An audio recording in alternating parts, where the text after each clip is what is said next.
Assalamualaikum warahmatullahi wabarakatuh. Selamat pagi semuanya. Apa kabar? Semoga hari ini tetap semangat untuk menjalankan pembelajaran online. Kali ini Ibu akan membahas materi tentang kebijakan moneter. Sebelumnya Ibu akan mengulas materi minggu lalu yang telah kita bahas. Masih ingat tentang apa? Ya, betul, tentang inflasi. Inflasi di sini merupakan terjadinya proses peningkatan harga umum dan secara terus-menerus. Nah, materi yang akan kita bahas pada minggu ini tentunya ada kaitannya dengan materi yang kita bahas pada minggu lalu. Ibu di sini akan menjelaskan materi kebijakan moneter. Kita akan mengenal gambaran umum tentang kebijakan moneter seperti pengertian, tujuan, instrumen. Sebelumnya, Ibu akan memaparkan tujuan dari kebijakan moneter atau tujuan dari pembelajaran yang akan kita lakukan pada minggu ini. Yang pertama, untuk mengetahui apa itu kebijakan moneter. Yang kedua, untuk mengetahui apa itu tujuan dari kebijakan moneter. Yang ketiga, untuk mengetahui apa itu instrumen dari kebijakan moneter. Sebelum kita ke pembelajaran, alangkah baiknya kita membaca doa terlebih dahulu. Baca doa mulai. Selesai. Mari kita mulai pembelajaran hari ini. Baik, kita langsung saja ke materi pertama, yaitu pengertian dari kebijakan moneter. Di sini ada yang tahu apa itu kebijakan moneter? Tidak. Baik, Ibu akan kasih tahu. Kebijakan moneter adalah kebijakan pemerintah dalam mengatur penawaran uang atau jumlah uang beredar dalam tingkat bunga. Kebijakan ini dilakukan oleh Bank Sentral atau BI. Cukup dipahami? Jadi, kebijakan moneter adalah kebijakan pemerintah untuk mengatur penawaran uang atau jumlah uang yang beredar di masyarakat dan tingkat bunga. Nah, kebijakan ini dilakukan oleh Bank Sentral atau Bank Indonesia. Nah, melalui kebijakan ini, pemerintah bisa menambah atau mengurangi jumlah uang yang beredar di masyarakat. Nah, gunanya untuk apa, Bu? Pemerintah mengurangi atau menambah uang? Gunanya untuk mempertahankan kemampuan pertumbuhan ekonomi sekaligus mengendalikan inflasi. Tujuan dari kebijakan moneter yaitu ada menjaga stabilitas ekonomi. Nah, stabilitas ekonomi yang stabil ini diwujudkan dengan adanya perputaran uang dan perputaran barang sehingga menyebabkan keduanya ini seimbang dan terkendali. Yang kedua, ada menjaga stabilitas harga. Dengan adanya peraturan Bank Indonesia dengan mengatur jumlah uang yang beredar di masyarakat,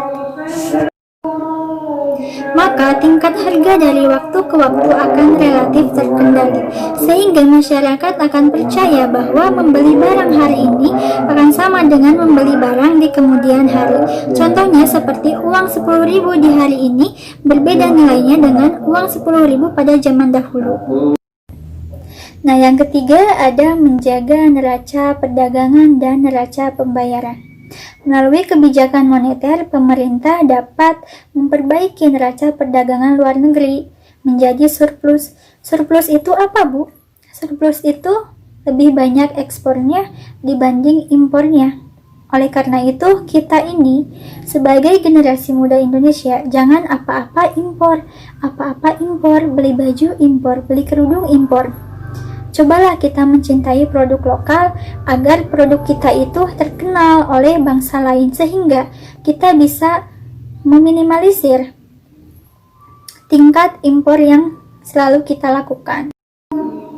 Setelah Ibu memaparkan tujuan dari kebijakan moneter, Ibu ingin menampilkan sebuah video. Mari kita simak sama-sama videonya. Bagaimana agar mata uang kita bisa stabil atau menguat?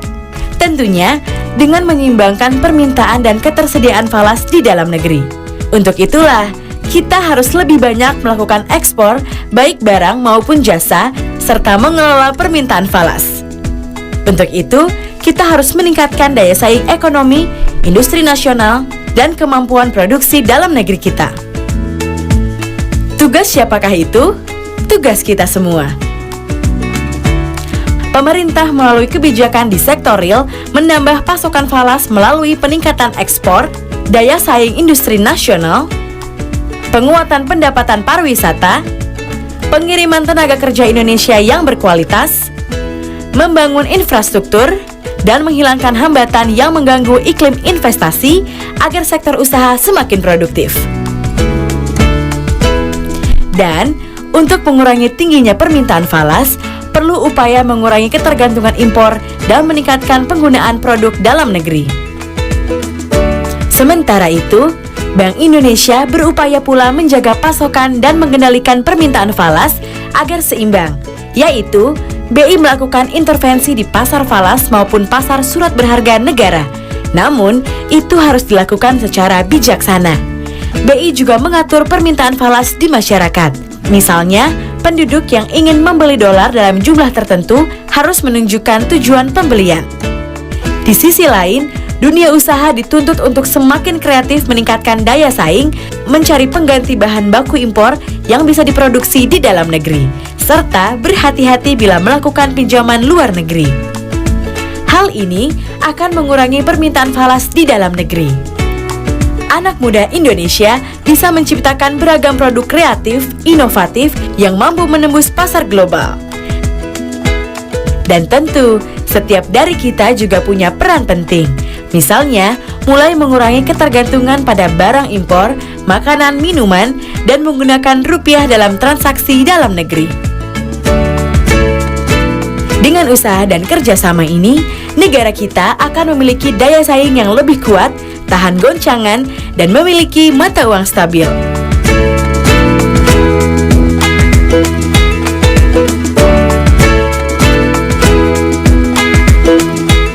Pesan ini disampaikan oleh Bank Indonesia.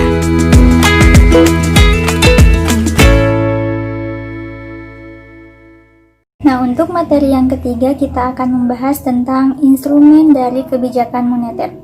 Instrumen dari kebijakan moneter ini memiliki dua jenis. Yang pertama, instrumen kebijakan moneter kuantitatif, dan yang kedua, instrumen kebijakan moneter kualitatif. Mari kita bahas sejenak mengenai instrumen kebijakan moneter kuantitatif.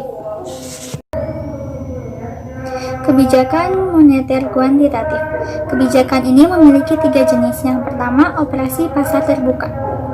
Dengan ini, Bank Sentral dapat merubah jumlah uang yang beredar di masyarakat dengan cara melakukan jual beli surat berharga atau obligasi.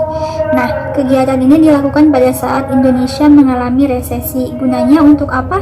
Untuk mendorong perkembangan ekonomi, sehingga jumlah uang yang beredar di masyarakat bisa dinaikkan atau diturunkan. Tindakan yang dilakukan Bank Indonesia pada saat resesi yaitu membeli surat-surat berharga di masyarakat.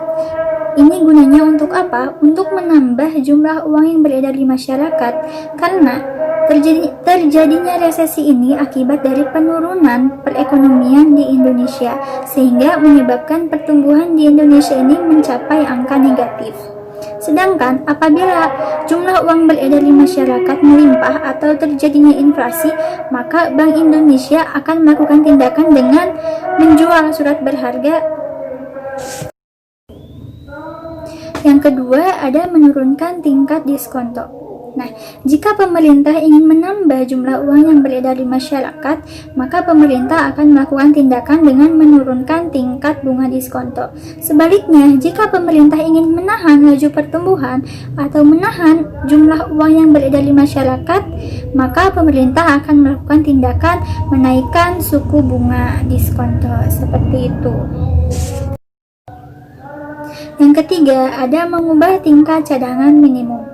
Jika rasio cadangan wajib bank diperbesar, maka kemampuan bank untuk memberikan pinjaman kredit menjadi lebih kecil dibandingkan sebelumnya. Hal ini dilakukan untuk meminimalisir atau menurunkan jumlah uang yang beredar di masyarakat. Setelah kita bahas mengenai instrumen kebijakan moneter kuantitatif, kita bahas mengenai instrumen kebijakan moneter kualitatif. Instrumen kebijakan kualitatif memiliki dua jenis. Yang pertama, pengawasan kredit secara selektif. Nah, Ini bertujuan untuk memastikan bahwa bank-bank umum memberikan kredit atau pinjaman sesuai dengan program yang dijalankan pemerintah. Contohnya seperti di sektor industri. Nah, yang kedua ada imbauan moral. Dengan imbauan moral, otoritas moneter mencoba mengarahkan atau mengendalikan jumlah uang yang beredar di masyarakat. Misalnya seperti pimpinan BI memberikan saran kepada bawahannya atau kepada perbankan agar berhati-hati dengan memberikan kreditnya atau membatasi keinginannya untuk meminjamkan uang dari bank sentral kepada bank-bank lain, seperti itu. Alhamdulillah, pembelajaran hari ini telah tersampaikan. Kesimpulan dari pembelajaran hari ini yaitu kebijakan moneter adalah kebijakan pemerintah dalam mengatur penawaran uang dan tingkat bunga, serta bertujuan untuk menstabilkan ekonomi, menstabilkan tingkat harga, mengatur neraca perdagangan, neraca pembayaran, serta memiliki dua instrumen, yaitu instrumen kebijakan moneter kualitatif dan instrumen kebijakan moneter kuantitatif. Semoga kita selalu berada dalam keadaan sehat, tetap semangat dalam menjalankan pembelajaran online. Untuk hari ini dicukupkan sekian. Semoga minggu depan kita masih diberi kesehatan, masih diberikan motivasi untuk pembelajaran online, dan jangan lupa untuk membaca-baca lagi lebih dalam materinya agar lebih paham juga dalam mengenal kebijakan moneter.